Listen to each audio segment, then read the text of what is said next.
इस वीडियो में आज हम जिक्र करेंगे कि महाराष्ट्र की इलेक्शन में जो बीजेपी अलायंस जो मयूती है उसको जो जीत हुई है, लैंडस्लाइड विक्ट्री, 2/3 से भी ज़्यादा जो मेजॉरिटी मिली है, उसके असरात जो है वो अब नेशनल पॉलिटिक्स पर क्या पड़ेंगे। जो वक्फ बिल पेंडिंग है पार्लियामेंट्री कमेटी के पास, उस पर क्या असर पड़ेगा। वन नेशन वन इलेक्शन पर इसके क्या असरात रहेंगे। यूनिफॉर्म सिविल कोड पर जो है वो इसके क्या असरात रहेंगे और इसका कनेक्शन उसके साथ क्या है, हम आपको जो है वो आगे चलकर इस वीडियो में बताएंगे। थोड़ा सा जो है वो हम जिक्र करेंगे जो बीजेपी की अलायंस की जो जीत हुई है, वहां पर 235 सीटें जो है वो उन्होंने जीती है, जिसमें बीजेपी ने 135 जो है वो ऑन इट्स ओन जीती हैं, जबकि जो कांग्रेस और उसके जो अलायंस है उन्होंने सिर्फ 49 सीटें जो है वो जीती हैं, यानी कि 49 सीटें जीती। इसका मतलब है कि अब महाराष्ट्र में पिछले 50-60 सालों की सियासत में पहली मर्तबा जो है वो वहाँ पर लीडर ऑफ अपोजिशन भी नहीं होगा। जैसे जम्मू कश्मीर में लीडर ऑफ अपोजिशन है बीजेपी के, डिस्पाइट कि उनको जो है वो गवर्नमेंट नहीं है। सुनील शर्मा जो है यहाँ के लीडर ऑफ अपोजिशन है। इसके अलावा अगर हम बात करें जो झारखंड है, वहाँ पर 56 सीटें जो है वो झारखंड मुक्ति मोर्चा को जो है वो मिले हैं और अब हिम्मत सोरेन जो है वो वहाँ पर फिर से एक बार चीफ मिनिस्टर बनने जा रहे हैं। जो हिम्मत सोरेन है उनको पिछले दिनों जो है वो जेल भी डाला गया था और इसमें जो है वो अब देखना होगा कि आगे चलकर जो है वो वहाँ पर कांग्रेस की अलायंस गवर्नमेंट को जो वहाँ पर गवर्नमेंट में आई है वो किस तरह से जो है वो जो है वो आगे चलकर जो है वो अपना जो है वो कारोबार जो है वो संभालती है। लेकिन हम अगर बात करें जो सबसे बड़ी बात है वो है महाराष्ट्र की, जहाँ पर अगर हम देखें सबसे ज़्यादा जो है वो अगर किसी जगह पर जो है वो यूपी के बाद जो सीटें आती हैं राज्यसभा की, वो सीटें आती हैं महाराष्ट्र से, जहाँ पर 19 सीटें हैं। जबकि जो झारखंड है वहाँ पर 6 सीटें हैं और कुल मिलाकर 25 सीटें जो है वो राज्यसभा की आती हैं दोनों स्टेट से। लेकिन जो महाराष्ट्र है वहाँ पर जो लैंडस्लाइड विक्ट्री हुई है, 235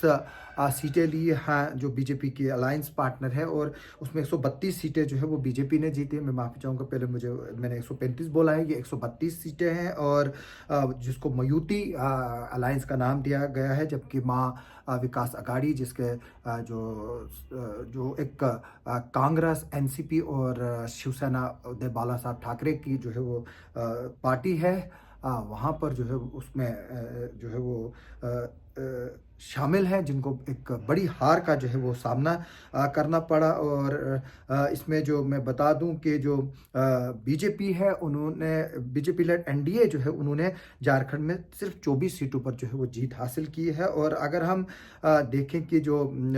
पॉलिटिक्स है नेशनल की, उसमें जो है वो अब एक बड़ा जो है वो उथल पुथल होने वाला है। और मैं आपको बता दूं कि जो महाराष्ट्र के जो इलेक्शंस के रिजल्ट्स हैं, उसके बाद अगर हम कुछ चीज़ों पर देखें जिसके असरात जो है वो होंगे वहाँ पर, और जो चीज़ें जो सामने आएंगी जो नेशनल पॉलिटिक्स में मैं बात कर रहा हूँ, वहाँ की अगर हम बात करें तो किस तरह से महाराष्ट्र में जो है वो एक जो है वो लहर सी आ गई है। और उसके बाद जो है वो वक्फ बिल की, हम जैसे मैंने बात की, वक्फ बिल जो है वो राज्यसभा में पेंडिंग है और जो बीजेपी इस वक्त चाहती है कि उसमें जो वक्फ बिल है वो पास हो जाए, ताकि जो वक्फ की प्रॉपर्टीज़ है उनका इस्तेमाल किस तरह से किया जाएगा वो जो है वो उसमें बताया गया है। हालांकि इसमें काफ़ी ऑब्जेक्शंस हुई थी और उसके बाद फिर पार्लियामेंट की स्टैंडिंग कमेटी को जो है वो भेजा गया था, लेकिन तब जो है वो हालात कुछ और थे। अब इसके बाद जो है हालात कुछ और होंगे, क्योंकि अब बीजेपी को जो है वो अपर हाउस में भी जो है वो कहीं ना कहीं मेजॉरिटी जो है मिलेगी, जिसमें अगर हम देखें जो जॉइंट पार्लियामेंट्री कमेटी जो है वो वहाँ पर है, उसके पास जो है वो ये बिल गई है वक्फ एक्ट की, और उसमें जो है वो अब रिपोर्ट के साथ जो है वो तैयार है। और जैसे कि मैं बता दूं कि पिछले दिनों बीजेपी को जो है वो हरियाणा में भी एक बड़ी जीत मिली थी, जहाँ पर पहले ये जताया जाता था कि शायद कांग्रेस को जो है वो जीत होगी। लेकिन जिस तरह से महाराष्ट्र में बीजेपी ने जीत हासिल की, उसमें शिवसेना बाला साहब ठाकरे भी जो है वो हैरान और परेशान है, और उनका कहना है कि कहीं ना कहीं जो है इसमें फोल प्ले है, लेकिन इस बात को जो है वो अब सब नकार रहे हैं और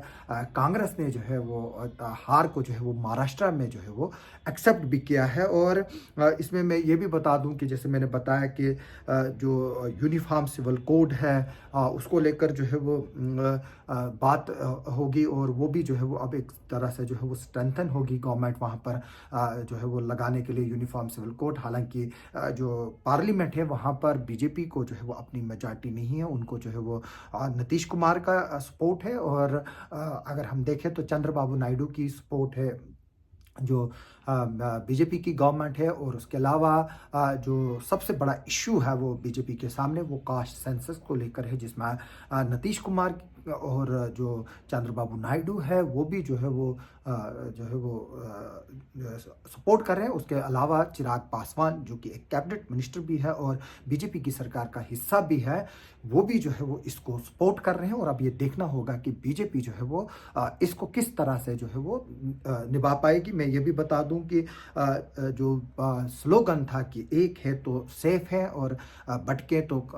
कटे, ये भी जो है वो एक तरह से एक स्लोगन जो है वो महाराष्ट्र में लगा, जिसने हिंदू कम्युनिटी के वहाँ पर जो हिंदुत्व वोट है उसको जो है वो एकजुट किया। और सारा का सारा जो वोट है वो बीजेपी और उनके अलायंस की तरफ जो है वो डाइवर्ट हुआ, जिससे आज 2/3 से ज़्यादा मेजॉरिटी जो है वो अब मिल गई है बीजेपी को। और वो अब इस पोजीशन में भी आई है कि वो राज्यसभा में भी जो है वो अपना जो है वो लोहा मनवाएगी और वहाँ पर उनको मेजॉरिटी आएगी जो ज़रूरत है लॉ को पास करने के लिए। और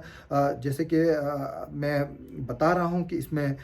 जो बीजेपी है वो अब आगे बढ़ गई और कांग्रेस जो है वो अब इस पोजीशन में भी नहीं रही है कि वो बीजेपी के साथ जो है वो कहीं फाइट कर पाए। और अब अगर ज़रूरत है कांग्रेस को, वो डिपेंडेंट है जेडीएस यानी कि जनता दल यूनाइटेड पर और जो चंद्रबाबू नायडू की जो पॉलिटिकल पार्टी है उस पर डिपेंड है, क्योंकि वही जो है वो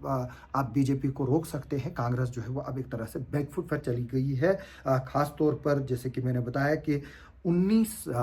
सीटें जो है वो महाराष्ट्र से जो है वो राज्यसभा की हैं। और कांग्रेस को जो है वो अब आगे चलकर जहाँ भी इलेक्शन होने हैं, जैसे दिल्ली में इलेक्शन होने हैं, वहाँ पर भी जो है वो अब कांग्रेस एक तरह से बैकफुट पर आ गई है। वहाँ पर नेगोशिएशन मसल्स जो हम बोलेंगे कांग्रेस की वो अब ख़त्म हो गई है। और अब शायद ही जो है वो कांग्रेस को कोई रीजनल पार्टीज जो है वो उसको कोई अपर हैंड देगी वहाँ पर सीट शेयरिंग्स का जहाँ पर होगा। जिस तरह से हम बोल रहे हैं कि जैसे जम्मू कश्मीर में इस तरह की जो है वो चीज़ें जो सामने आई हैं, जैसे जम्मू कश्मीर में कांग्रेस भी जो है वो अब एक तरह से बैकफुट पर चली गई और उसको आइसोलेट किया गया है, क्योंकि यहाँ पर नेशनल कॉन्फ्रेंस के पास इस वक्त एब्सोल्यूट मेजॉरिटी है और वो कांग्रेस के सपोर्ट के बिना ही जो है वो गवर्नमेंट चला सकती है। इसके अलावा हम बता दें, मैं आपको बता दूं कि किस तरह के जो है वो असरात होंगे यहाँ पर। अगर हम देखें जो यहाँ पर जैसे मैंने बताया कि जो सीटों का जो आए हैं, जो सीटें आई हैं, वो एक बहुत बड़ा जो है वो एक पॉजिटिव पॉइंट है बीजेपी के लिए। और जो आइंदा आने वाले यहाँ पर जो हडल्स हैं उसमें जो है वो सबसे बड़ी अगर कोई चीज़ है वो है राज्यसभा को लेकर। और राज्यसभा में जो है वो अब फुल मेजॉरिटी जो है वो आएगी बीजेपी को। और मैं बता दूं कि जैसे कि मैंने बताया कि 19 राज्यसभा के मेंबर जो है वो महाराष्ट्र से आते हैं, जहां पर अगर हम देखें इस वक्त जो मौजूदा स्ट्रेंथ है वहां पर उसमें जो है वो बीजेपी के जो है वो 7 मेंबर्स हैं, जबकि कांग्रेस के 3 हैं, शिवसेना का 1 है, शिवसेना उद्धव बाला साहब ठाकरे के 2 हैं, नेशनलिस्ट कांग्रेस पार्टी के 3 राज्यसभा एमपी हैं, एनसीपी शरद पवार के 2 हैं और Republican Party of India Athawale group जो है उसका 1 है। लेकिन अब आगे चलकर जो है ये सारा सिस्टम जो है वो चेंज होगा और जो महाराष्ट्र से जो है वो मैक्सिमम अब बीजेपी जो है वो वहाँ से एमपीज लेंगे। और मैं बता दूं कि इस वक्त बीजेपी के पास राज्यसभा में जो है वो 95 एमपीज़ हैं, 95 एमपीज़ हैं और विदिट्स एली अगर हम इनके जो साथी हैं उनको जोड़ा जाए तो 112 तक जो है ये नंबर जाता है। जबकि इसके अलावा 6 नॉमिनेटेड मेंबर्स हैं और ज़ाहिर से तौर से बात है कि वो रूलिंग पार्टी को ही जो है वो सपोर्ट करेंगे, जिसमें हमारे जम्मू कश्मीर से गुलाम अली खटाना भी शामिल है। और इसके अलावा जो है वो अगर देखिए, जैसे मैंने पहले ही बताया कि राज्यसभा में सबसे ज़्यादा मेंबर्स यूपी के बाद अगर कहीं जाते हैं जो सेंट्रल इंडिया है या सौदर्न स्टेट है, उसमें जो है वो महाराष्ट्र से जो है वो जाते हैं। और 19 जैसे कि मैंने बताया कि अगर हम देखें जो विद इमीडिएट इफेक्ट जो है वो कोई जो है वो अभी वो इस पर असर नहीं पड़ेगा, लेकिन अगले 1-2 सालों में जब यहाँ पर सीटें जो है वो राज्यसभा की 2-2 साल के बाद जो है वो होती है, वैकेंट होती हैं। तो उसके बाद अगर हम देखें तो जो बीजेपी को के जो है वो आगे चलकर जो है वो 10 सीटों पर जो है वो इलेक्शन होना है। अभी 10 जो है वो वैकेंट हैं राज्यसभा की सीटें, जिनमें जम्मू कश्मीर की भी जो है वो 4 सीटें हैं। उसमें जो है वो बीजेपी जो है वो तकरीबन आधी सीटें जो है वो जीतने में कामयाब होगी। और इसके अलावा 4 और जो नॉमिनेटेड राज्यसभा एमपीज़ होने हैं वो भी जो है वो वैकेंट्स हैं, यानी कि अगर हम 10 में से 5 रखेंगे वो बीजेपी जो है वो आसानी से ले सकती है। और अगर हम 4 रखें जो नॉमिनेटेड प्रेसिडेंट के ज़रिए गवर्नमेंट की रिकमेंडेशन पे होती है, तो फिर 9 सीटें जो है वो अगले कुछ दिनों में जो है वो बीजेपी के खाते में आनी है। और जो राज्यसभा की स्ट्रेंथ है टोटल वो है 245, यानी कि जब ये तमाम जगहों से जो है वो ये लोग जो है वो जमा हो जाएंगे। आप खुद कीजिए, इस वक्त जो है वो 12 सीटें जो है वो 112 सीटें जो है वो बीजेपी और उसके अलायंस की हैं। और अगर हम 9 सीटें जो है वो इसमें और जोड़ेंगे वो बनती है 121 सीटें। 121 सीटों के अलावा जो है वो 6 सीटें जो है वो नॉमिनेटेड हैं,